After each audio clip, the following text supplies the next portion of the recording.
tal? Buenos días. Nuestra entrevista de hoy es muy especial en el marco de la entrevista de Multimedios, CDN y el Caribe. Nuestro invitado de hoy es el doctor Luis Henry Molina, presidente de la Suprema Corte de Justicia. Con nosotros están hoy Héctor Marte Pérez, jefe de redacción del periódico El Caribe, Albanelis Familia, que es la directora general de CDN, y el director de El Caribe, don Nelson Rodríguez. Le doy la bienvenida al presidente de la Suprema Corte de Justicia. Gracias por haber aceptado nuestra invitación. Gracias a ustedes por permitirme estar aquí. Gracias. Bueno, un placer para nosotros y para la teleaudiencia de Despierta con CDN. Este es un momento muy especial porque es un relanzamiento de la entrevista principal del almuerzo de El Caribe y CDN. Y qué bien tenerte por aquí, Luis Henry, señor magistrado, presidente de la Suprema Corte de Justicia. Permítanme la primera pregunta. Hay algo que corre parejo con el fortalecimiento de la carrera judicial y es la aplicación correcta del escalafón y la evaluación de desempeño. Yo quisiera preguntarle si esos dos aspectos están teniendo el debido cuidado de la Suprema Corte de Justicia. En el año de 1998 se aprobó la Ley de Carrera Judicial. Y en la Ley de Carrera Judicial establecía que debía hacerse un escalafón judicial para todos los jueces del país. Desde esa época no existe un escalafón judicial en la República Dominicana estructurado. Por lo cual se ha aprobado ahora un reglamento, el cual yo encontré cuando yo llegué a la presidencia de la Suprema Corte de Justicia. Ese reglamento se puso en vistas públicas en virtud de lo que establece la Ley de Libre Acceso a la Información y se pasó por todos los jueces del país, hicieron sus comentarios y sus observaciones. También establece ese reglamento que va a estar en esta primera etapa, se va a tomar en cuenta la evaluación del desempeño que hasta ahora ha existido, la cual también se va a revisar.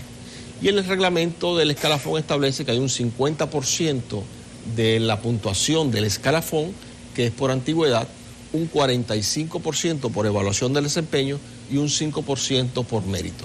Es el único escalafón que se conoce en América Latina, incluyendo en Iberoamérica, que contempla esta proporción. En la mayoría de los países el escalafón solamente es por antigüedad, en los que los hay, porque hay países que no tienen escalafón porque los jueces son elegidos por periodos.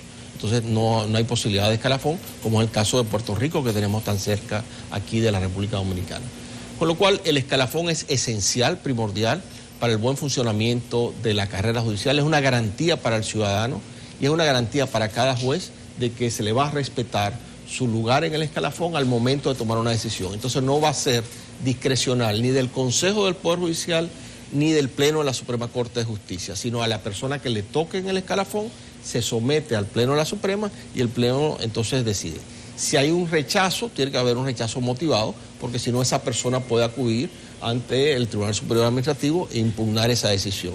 Con lo cual estamos garantizándole los derechos a los jueces y con ello le garantizamos los derechos a los ciudadanos y los ciudadanos. ¿Y la evaluación de desempeño? La evaluación del desempeño la estamos ahora amarrando a como tenemos en esta posibilidad ahora de tener datos objetivos y cuantitativos, estamos en el proyecto de reforma de la evaluación del desempeño, estamos viendo que sea cuantitativa más que cualitativa. Y de esa manera el juez va a poder ir viendo día a día cómo va su evaluación en función de su rendimiento y de lo que va realizando en los tribunales.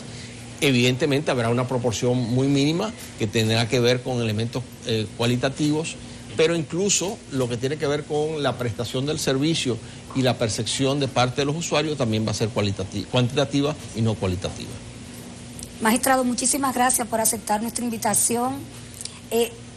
Durante la pandemia estuvimos muy informados de cómo iba el tema de la mora judicial. Usted, desde que llegó a la Suprema Corte de Justicia, ese ha sido como uno de los puntos de mayor preocupación. Ustedes pudieron avanzar dentro de la Suprema Corte de Justicia, como usted lo había informado, en disminuir la mora judicial. La pandemia, con el tema de los juicios a nivel digital, que no eran presenciales, ¿se agrandó esto de la mora judicial o lograron tener un equilibrio?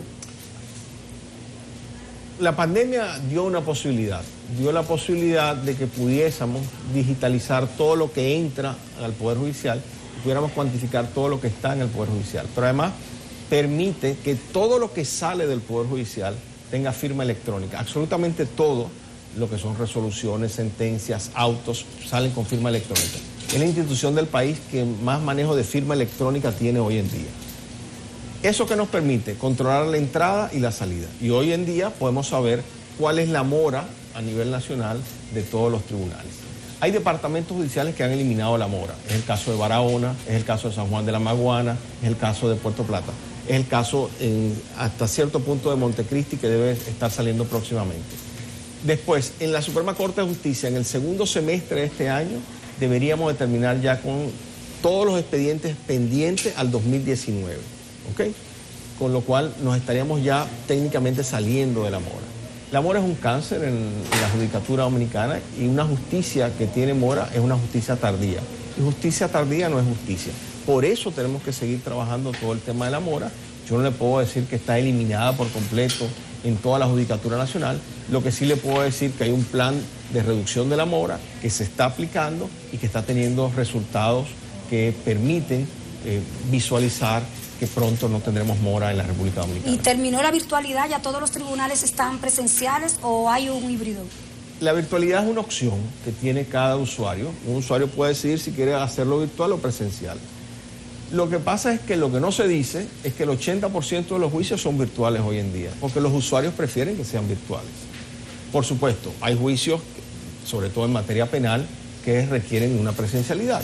Y por lo que corresponde en la primera fase del proceso penal, muchísimos abogados prefieren que sea virtual, incluso la defensa pública y el Ministerio Público prefieren que sean virtual. Se han creado condiciones en los tribunales para que hayan casetas que puedan utilizarse aquellas personas que no tienen la posibilidad. Y es una opción, así como cuando usted va a una telefónica o a un banco, le ofrece que si quiere ir presencial o virtual, puede hacerlo de cualquiera de las dos maneras. Magistrado, precisamente sobre el mismo tema de la mora judicial, que como decía Albanelli, ha sido uno de los puntos que usted ha puesto énfasis en sus diferentes intervenciones, en los discursos, en los días del Poder Judicial le han tocado, me parece que 2 veces. 2 veces. Sí. Y ha hecho bastante énfasis en ese tema y en lo que se ha logrado, pero para que la gente entienda, la mora, la palabra lo dice, que es una tardanza en dar una decisión. Ahora, ¿cuáles son las causas que han llevado a que se haya dado esta mora a esos extremos? ¿Y cuáles son las acciones concretas que se están haciendo para revertir esta situación?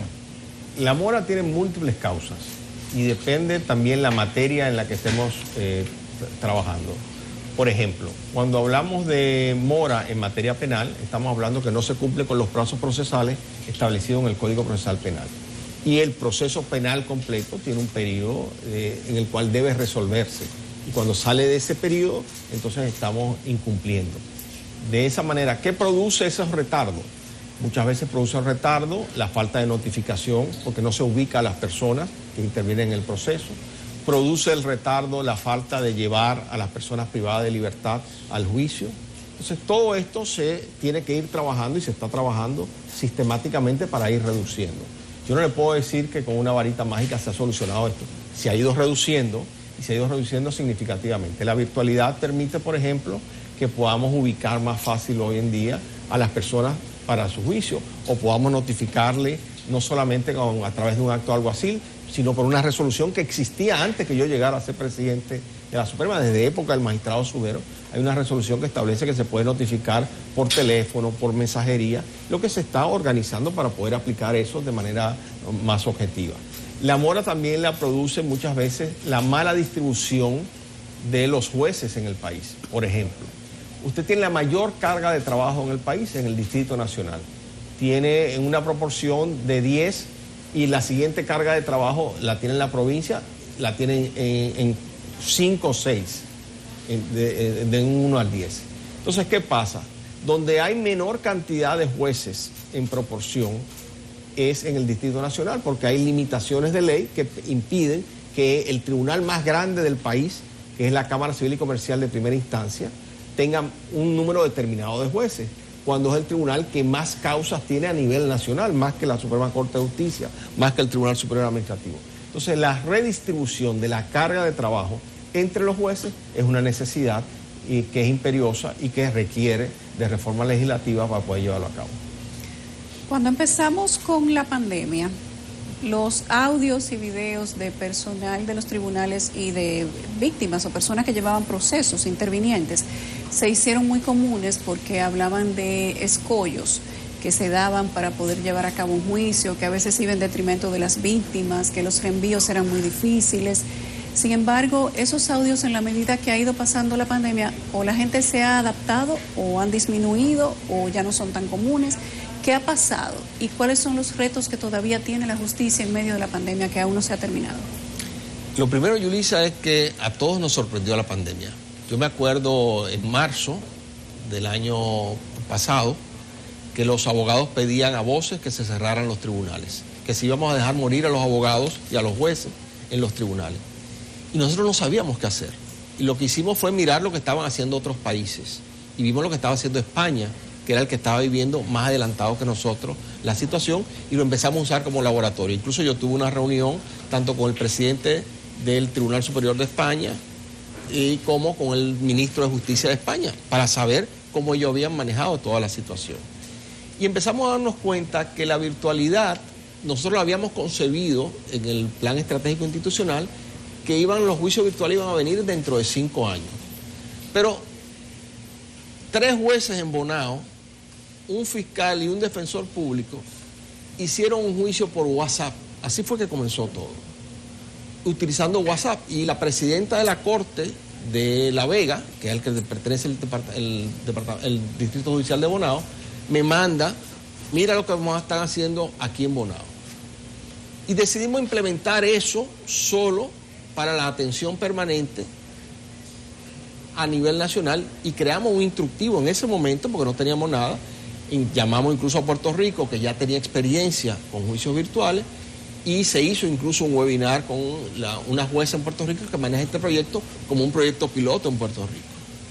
Pero ¿qué pasó? La gente empezó a pedir más juicios. Pero empezaron a pedir juicios en materia civil, en materia penal, en materia laboral. Y entonces nosotros, que teníamos un proceso de adquisición de licencia de una plataforma de ofimática, que no voy a mencionar para no hacerle propaganda, y que se estaba concretizando ya todo el proceso de licitación, entró en ese momento, y de la noche a la mañana pasamos de tener 10 o 50 licencias de esa plataforma a hoy en día tener 5.000 licencias. En ese momento los jueces no tenían laptop, y pasamos en ese momento a un proceso de licitación que lo hicimos vía Naciones Unidas para que todos los jueces y las secretarias adquirieran laptop. Y hoy en día todos los jueces del país tienen laptop y las secretarias de los principales tribunales del país tienen laptop. ¿Qué pasaba? Había mucho miedo entre todos y nosotros tampoco sabíamos lo que íbamos a hacer. Estábamos prueba-error en este proceso. ¿Qué ha pasado? Que hemos ido mejorando. Y ya hoy en día los juicios se han ido consolidando y la gente ha aprendido a usarla y hay menos tensión para la gente. Estamos en medio de una pandemia, o sea, ya hoy nos vamos acostumbrando, pero en aquel momento no sabía. A mí me acuerdo que cuando yo llegaba a mi casa me hacían quitarme la ropa y bañarme antes de entrar a la casa. Ya eso no lo hacemos, pero al principio no lo sabíamos. Entonces hay una resistencia normal por miedo, una resistencia por no saber de dónde va esto, porque hay una realidad. Hay una pirámide del ejercicio profesional de personas que tienen una brecha digital y que estamos trabajando para ello. De hecho, hemos montado un programa de Apúntate a la Virtualidad a través de la Escuela Nacional de la Judicatura, donde los entrenamos para que puedan utilizar las computadoras, donde les estamos dando facilidades para que puedan comprar computadoras a abogados en ejercicio. De esa manera, para ir reduciendo la brecha digital. Pero ¿qué nos dimos cuenta? Que de la noche a la mañana no solamente nosotros cambiamos, ustedes han cambiado los periódicos, ha cambiado el mundo y teníamos que adaptarnos a ello. En un proceso que debió ser más paulatino, reconozco que sí, pero las circunstancias nos llevaron a hacerlo mucho más rápido. Magistrado, permítanos un par de minutos para hacer una pausa. Retornamos. Continuamos con esta entrevista especial del Caribe y CDN con el magistrado presidente de la Suprema Corte de Justicia, Luis Henry Molina Peña. Así es. Magistrado, para fines de esta ocasión estuve releyendo su discurso del Día del Poder Judicial el pasado 7 de enero y por su connotación social me llamó la atención lo siguiente. Cito: la justicia dominicana tiene un compromiso firme con generar una mayor equidad e inclusión de los sectores más vulnerables de la sociedad. Yo le pregunto, ¿qué está haciendo la Suprema para mejorar el acceso a la justicia, sobre todo de esos sectores más vulnerables que usted menciona? Mire, en primer lugar tenemos una deuda pendiente con los niños, niñas y adolescentes del país.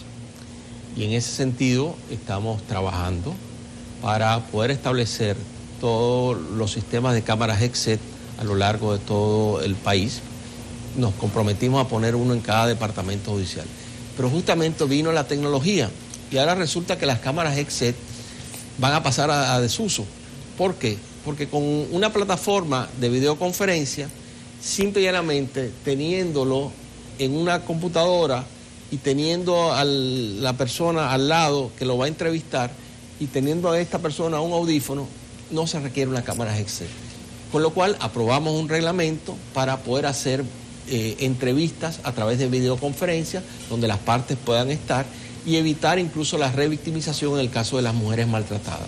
Una mujer que es violada, que es maltratada, tiene que dar testimonio en la policía, en la fiscalía, ante los jueces, y vuelve sobre el tema de la violación y vuelve sobre el tema del maltrato, y eso es una revictimización. Entonces tenemos un compromiso muy fuerte con eliminar esa revictimización entre las mujeres. También tenemos un protocolo de trato a las personas que acuden a la justicia, que está ahora en proceso de consulta pública, y ese proceso va a llevar a que los actores del sistema de administración de justicia tengan una reconversión en su trato con las personas que son víctimas ante las situaciones concretas que se dan en los tribunales. Nadie quiere ir a un tribunal. Un tribunal es una experiencia intimidante, es una experiencia dolorosa para mucha gente. Entonces, de esa manera tenemos que tratar de hacerlo lo menos doloroso para aquel que se le han violado sus derechos. Tenemos una responsabilidad con las personas que están en condiciones de vulnerabilidad por situaciones de discapacidad. Tenemos que adaptar a los tribunales y tenemos que adaptarlos para que pueda ir un no vidente, para que pueda ir una persona con situaciones de problemas de motricidad y pueda entrar perfectamente a los tribunales, pero al mismo tiempo la virtualidad también nos permite dar un mayor acceso a las personas en ese sentido. Tenemos un compromiso importante con los inmigrantes, de donde se les pueda dar la traducción necesaria para que se les respalden sus derechos y el tribunal tenga la garantía de poder hacer esto. Tenemos un compromiso con las personas privadas de libertad que todavía no han recibido juicio. Tenemos que agilizar esos procesos porque son los principales afectados del sistema de administración de justicia. La política nuestra es que haya justicia para todos y todas en la mayor rapidez posible y en eso estamos trabajando. Magistrado, a propósito de su discurso del 7 de enero, usted decía que en el sistema de justicia no hay temor a presiones, ni de los miembros de la Suprema ni de los jueces. ¿Por qué decir eso? ¿Usted ha recibido alguna presión o ha tenido informe de alguno de los jueces de que ha recibido presión para tomar alguna decisión? Cada juez es independiente y cada juez es responsable de su toma de decisiones. Y nadie puede decirle a un juez cómo actuar o no actuar. Yo fui director de la Escuela Nacional de la Judicatura durante 12 años. Y en ese proceso, cuando formábamos a cada juez, le decíamos, automáticamente usted es juez, usted toma las decisiones sobre los casos que están sobre su mesa. Y si alguien no está de acuerdo con una decisión, tiene los recursos para poder apelarlo. Eso lo he mantenido y lo sigo manteniendo y es fundamental para la independencia de cada uno de los jueces del país y para la independencia funcional. Eso siempre hay que reiterarlo para que la ciudadanía lo sepa y para que haya una mayor credibilidad en el sistema de administración de justicia. Y con todos estos casos de corrupción, tantos políticos influyentes en los tribunales, ¿no teme usted que alguno de los miembros del sistema judicial pueda recibir algún tipo de presión? Cada juez está preparado para tomar una decisión. Para eso se formó. Y todos los jueces de la Judicatura Dominicana son egresados de la Escuela Nacional de la Judicatura. Cada quien tiene su responsabilidad. Es la misma decisión que tiene que tomar un médico cuando va a operar. es la misma decisión que tiene que tomar una enfermera cuando va a atender a un paciente. Es la responsabilidad individual. El sistema garantiza de que esa responsabilidad se pueda llevar a cabo. Magistrado, el tema del presupuesto de la justicia ha sido motivo de quejas de sus antecesores, de los anteriores presidentes de la Suprema Corte de Justicia.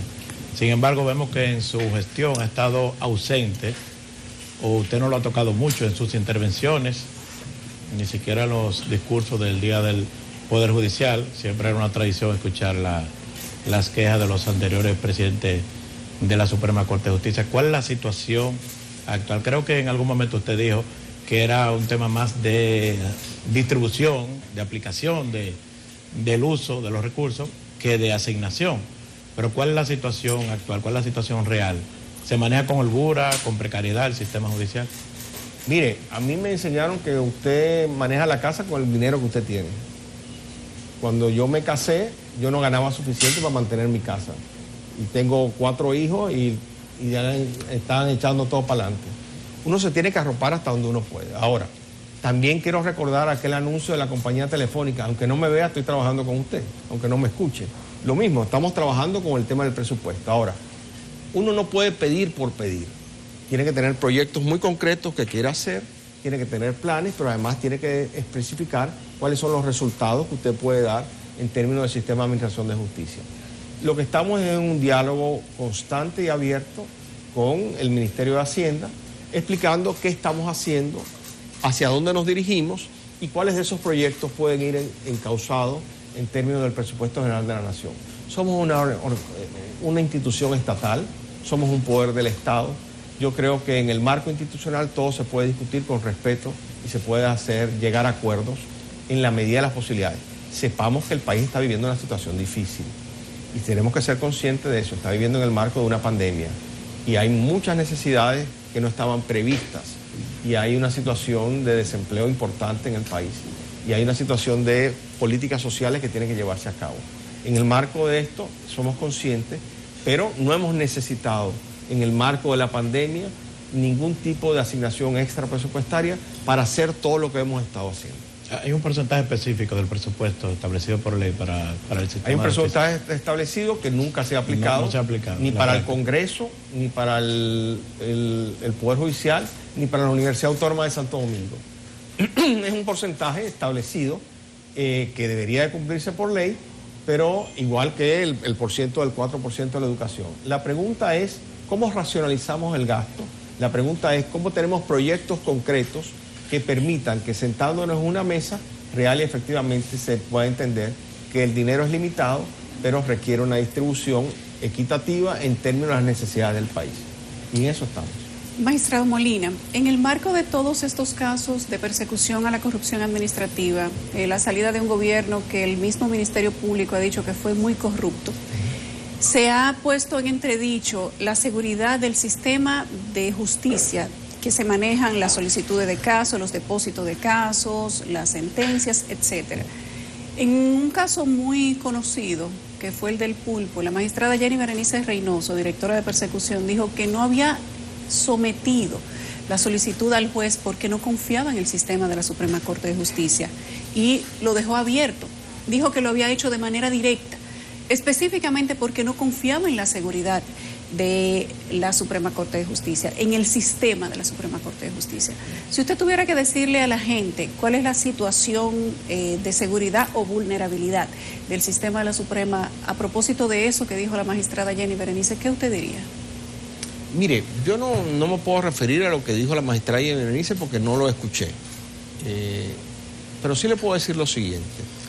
El sistema de administración de justicia, en el caso concreto, tiene distintas instancias.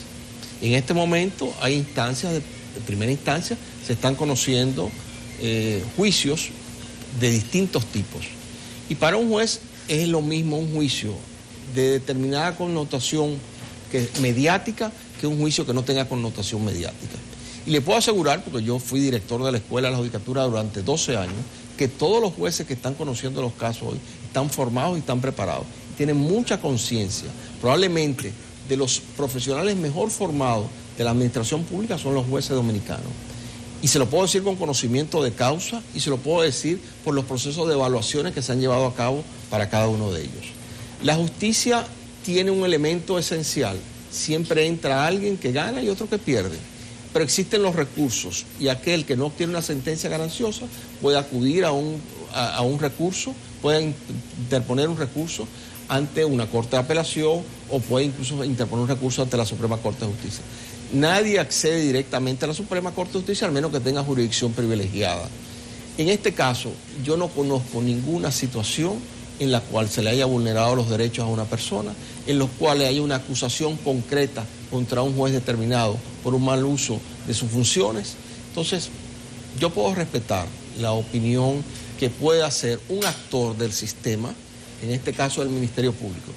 Por supuesto, yo entendería que todos los actores del sistema de administración de justicia tienen un espacio natural para emitir sus opiniones, que es en el marco del juicio, en el marco del caso concreto. Ella hablaba de fuga de información, a eso se refería, o manipulación del proceso, y de que antes de que se llegara al tribunal, los imputados conocieran que iban a ser apresados, que iban a ser allanados. ¿Eso es posible?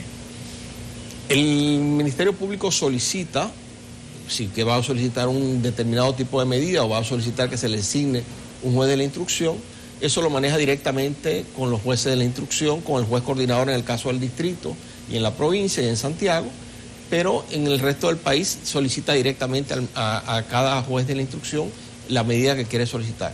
En el caso de la Suprema Corte de Justicia lo hace a través de la Secretaría de la Suprema Corte de Justicia y el presidente de la Suprema designa a ese juez instructor. No entiendo bajo qué argumentos están planteando que hay fuga de información cuando hay una solicitud hecha por el Ministerio Público. Las dos partes, lo sabe el Ministerio Público y lo sabe el juez. ¿Por qué presumir que el escape de información viene del Poder Judicial? Magistrado, uno de los temas más añejos y ruidosos es el de la modernización del registro inmobiliario.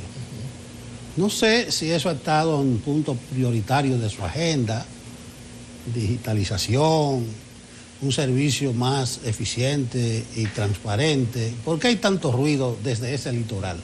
Mire, mi primer trabajo fue en el registro inmobiliario que se llamaba el Tribunal de Tierra. Cuando yo tenía 18 años, yo entré como archivista al archivo del distrito del Tribunal de Tierra. Lo que hay desde aquel momento, cuando yo tenía 18, yo tengo 53 ahora, es otra cosa, totalmente distinta. La labor jurisdiccional está distinta a la labor del registro inmobiliario. Y la labor del registro inmobiliario se considera un solo proceso. Antes uno interponía un proceso ante mensura, otro ante el registro de título, no. La gente lo que quiere es un título, por lo cual se ve esto como un solo proceso. Y donde nosotros hemos avanzado más en todos los procesos de digitalización es en el registro inmobiliario. Justamente hoy en día podemos saber lo que hace cada uno de los analistas que trabajan en el registro inmobiliario y lo podemos ver en línea. Hoy en día usted puede entrar en la página web del registro inmobiliario y puede ver cómo está la carga de trabajo en cada registro de título del país y en cada dirección de mensura. Hoy en día usted puede referenciar a través de una plataforma que está en línea en la página web del registro inmobiliario del país. Es un proceso que ha ido mejorando, es un proceso que va cada día más en perfeccionamiento. Justamente en el Doing Business, antes de la pandemia, subimos puntos, vamos a seguir subiendo y es un proceso que va en mejora continua. Y hoy en día el registro inmobiliario en la República Dominicana está dando muestras de eficientización y eficacia en los procesos que está llevando a cabo. Magistrado, el Consejo del Poder Judicial, usted durante toda su exponencia ha hablado de que la defensa a los jueces, su formación, su propia convicción, que se manejan de manera independiente. ¿Hay investigaciones en el Consejo del Poder Judicial de algún juez? ¿Cuántas investigaciones habría, si existe? ¿Por qué asuntos disciplinarios? ¿De qué índole? Sí, en el Poder Judicial existe lo que se llama la Inspectoría Judicial.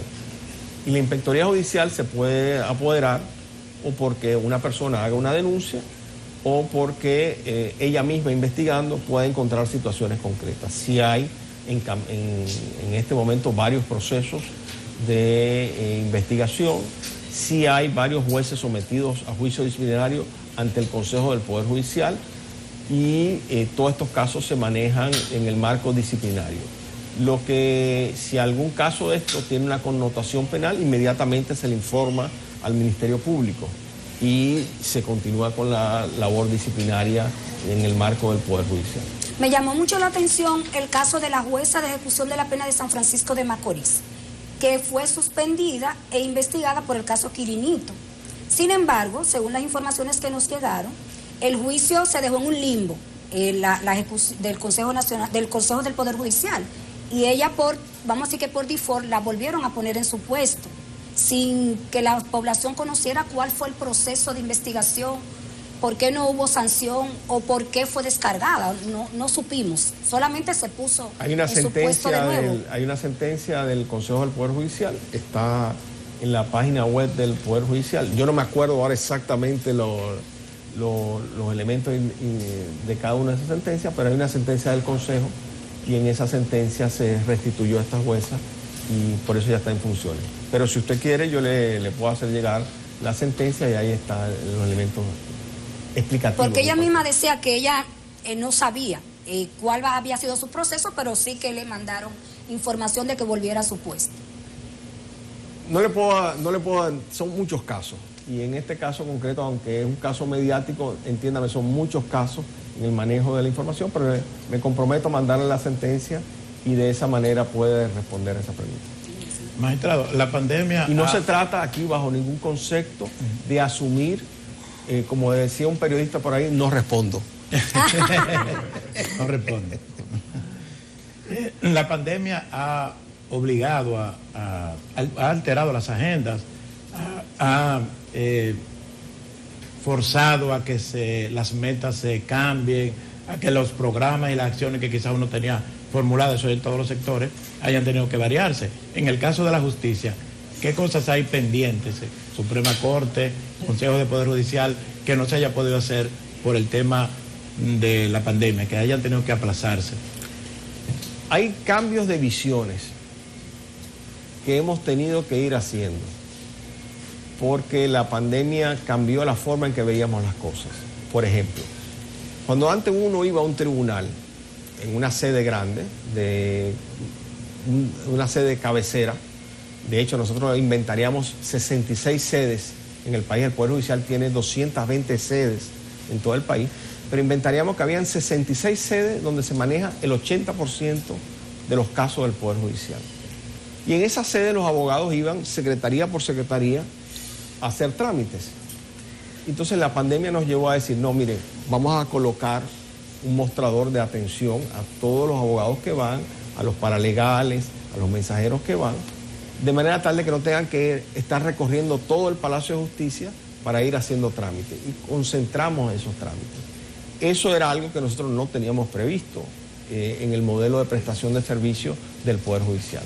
Otra cosa que no teníamos previsto en el modelo de prestación de servicios, cabinas para que tuvieran internet, tuvieran una computadora con un video, para abogados que están en Puerto Plata, pero tienen una audiencia en Higüey. Ya no tienen que ir a Higüey. O tienen una comparecencia ante el registro inmobiliario. Y entonces antes tenían que ir donde el registrador de título de Higüey, si vivían en el distrito. Ya no, simplemente hacen una cita virtual y pueden tener una entrevista con el registrador de título. Todo esto ha ido generando requerimientos, necesidades que antes no teníamos. No habíamos pensado, por ejemplo, que íbamos a digitalizar todos los expedientes de la manera como lo hemos hecho ahora. Pero entonces ahora hay que tener claro qué se digitaliza al inicio del proceso. Por eso tenemos un proyecto de digitalización donde se van a digitalizar absolutamente todos los expedientes que están activos en los tribunales. Ahora se digitaliza lo que entra y todo lo que sale con firma electrónica. Bueno, eso va a significar a la larga un cambio en la mentalidad, por ejemplo, de uso del tóner, un cambio en la mentalidad del uso de la impresora. La digitalización no es un tema tecnológico, es un tema también de cambio de mentalidad, de procesos de trabajo. Todo esto ha ido generando cambios en los procesos de trabajo. Por ejemplo, si la sentencia es electrónica y se firma de manera digital, como lo hacen todos los tribunales del país, incluyendo la Suprema Corte de Justicia, ¿por qué tenemos que pedir una sentencia certificada si está en la nube y está electrónica? Porque la ley lo pide, pero ya no es necesario, entonces eso va a haber que modificarlo. ¿Para qué hay que imprimir y certificar con un sello y ponerle un sello con la lengua y ponérselo cuando eso tiene una firma electrónica? Entonces, eso requiere un cambio legislativo, pero eso también va a requerir un cambio en los procesos internos del Poder Judicial. Magistrado, el registro inmobiliario, casualmente, al momento en que nosotros hicimos un trabajo que usted conoce, se ventilaban muchas denuncias de procesos dentro del mismo sistema inmobiliario, algunas en su gestión, otras de gestiones anteriores.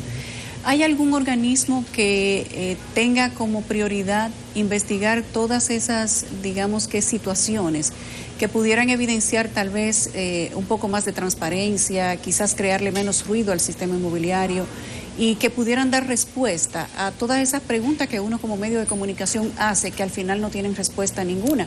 Y nosotros evidenciamos varias que vinculaban nombres de personas conocidas y al final, hasta el punto que investigamos, no se había generado ninguna investigación por parte del Poder Judicial.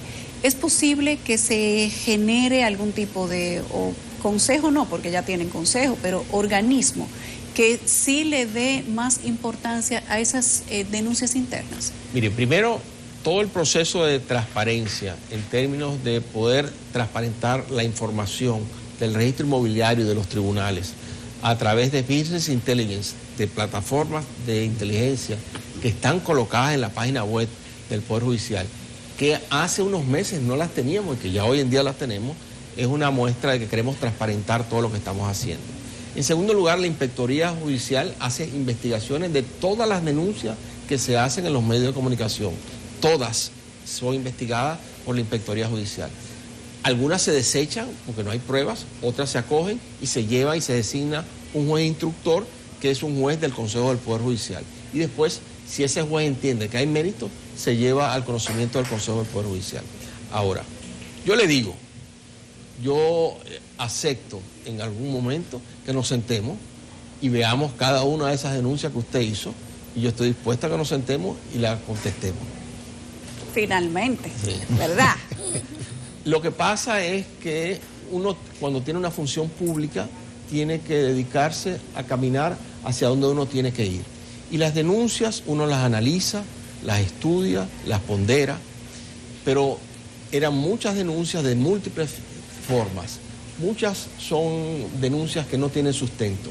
Cuando una persona dice que el Poder Judicial ha gastado 13.000 millones de pesos en la digitalización, yo le digo que el presupuesto del Poder Judicial entero no llega a 9.000 millones de pesos y que el 80% se va en salario. Entonces, yo no puedo estar respondiendo a todas las denuncias de personas que en algún momento les llegó una cifra a la cabeza. Entonces, entiéndame, yo estoy dispuesto a todos los niveles de transparencia que sean necesarios, estoy dispuesto a dar la cara, a ir de frente, pero también tengo que trabajar. Y estoy aquí por eso, para dar de frente y dar respuesta a cada uno de esos cuestiones. Ahí mismo, a propósito de que usted dice que siempre da la cara, se hablaba de fondos que se habían sacado de la jurisdicción inmobiliaria para otro lado, algo que ciertamente no quedaba muy claro, pero que nosotros tampoco podemos decir que es un mal procedimiento. Es un procedimiento que se ha hecho siempre en el Poder Judicial. ¿Qué pasa? El registro inmobiliario cobra tasas y proyecta esas tasas. Y el Poder Judicial históricamente le ha dado dinero al registro inmobiliario para que desarrolle proyectos. Cuando cobra esas tasas vuelven de nuevo al presupuesto del Poder Judicial. Es como un reembolso. Es un reembolso puro y simplemente. Y todos esos reembolsos fueron aprobados por todos los integrantes del Consejo del Poder Judicial a lo largo de toda la historia del Consejo del Poder Judicial. O sea, que no fue la primera vez que se hizo en la gestión suya. Para nada. No es la primera vez que se hace en la existencia del Poder Judicial. Eso lo hacía desde el magistrado Subero, el magistrado Mariano y un servidor. O sea, que todos lo hicieron bien o todos lo hicieron mal. No, todos lo hemos hecho en función de la ley. La ley establece pura y simplemente que hay una administración del Poder Judicial, que es la Dirección General de Administración y Carrera. Y nosotros por primera vez estamos transparentando lo que son las cuentas del registro inmobiliario y tenemos un proyecto de hacerlo autosostenible. Pero ojo, el registro inmobiliario recibe transferencias del Poder Judicial anualmente de casi 700 millones de pesos. Entonces, si ellos reciben tasas, entonces los proyectos de ellos tienen que ser cubiertos por esas tasas. Pero mientras no reciben las tasas, el Poder Judicial le hace transferencia de los fondos del Poder Judicial para que puedan desarrollar esos proyectos. Y luego tienen que reembolsárselo. Y después deben reembolsarlo con las tasas, simple y llanamente. Bien, para el periódico El Caribe y para CDN Canal 37, a través de sus respectivos directores aquí presentes, queremos agradecer al magistrado presidente de la Suprema Corte de Justicia, Luis Henry Molina, su presencia en esta entrevista especial de Multimedios del Caribe. Muchas gracias, magistrado. Ha sido un placer tenerle por aquí inaugurando esta nueva etapa de la entrevista especial El Caribe CDN, que incluye también un almuerzo y difusión amplia a través de todos nuestros medios. Las gracias de nuevo, magistrado. Gracias a ustedes por darme la oportunidad y espero poder tenerla una próxima vez. Muy bien, muy Gracias. bien. Nosotros continuamos en Despierta con CDN.